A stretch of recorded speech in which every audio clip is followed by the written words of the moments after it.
Yes, hello everyone. Welcome back to my channel. And today we start to solve the array puzzle again. Okay, so don't forget to subscribe my channel before you start watching this video. And if you want to see about this exercise or this problem, you can pause my video and then come back to see my answer. Okay, so for this array, we want to know about the missing cell for in this place, in this cell, and this cell. So in the first row of this array, we see that the order of number is 1, 2, 5, 6. And second row is 4, 3, 8, 7. And for the third row is 9, 10.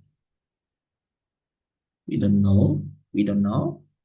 And the fourth row is 12, 11. We don't know this value and we don't know this value. So if we think about the first column is 1, 4, 9, 12. Second column is 2, 3, 10, 11. And then we don't know. So in this situation, we can see the pattern of this array. So we can find the value of this cell, and this cell. But let's think outside the box with me.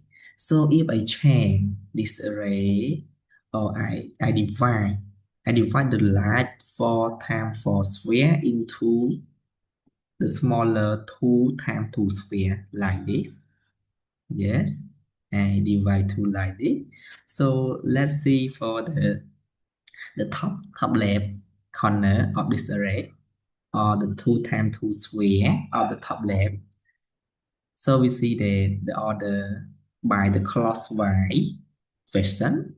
Yes, it starts from 1, 2, 3, and 4. Okay, so then it starts to the top right 2 times 2 sphere is 5, 6, 7, 8. And then it's continue to the bottom left. 2 times 2 sphere is 9, 10, 11, 12. So the last bottom right 2 times 2 sphere, it will be 13, 14, 15, and the last word cell is 6, 16. Okay. So if you think like that, it look easy than before. Okay. So now we can find the missing number. Yes, right. You are right. I hope everyone do it right and sing it right. Okay. So if you love this video, don't forget to like, share, and subscribe my channel. And see you in the next video. Bye bye.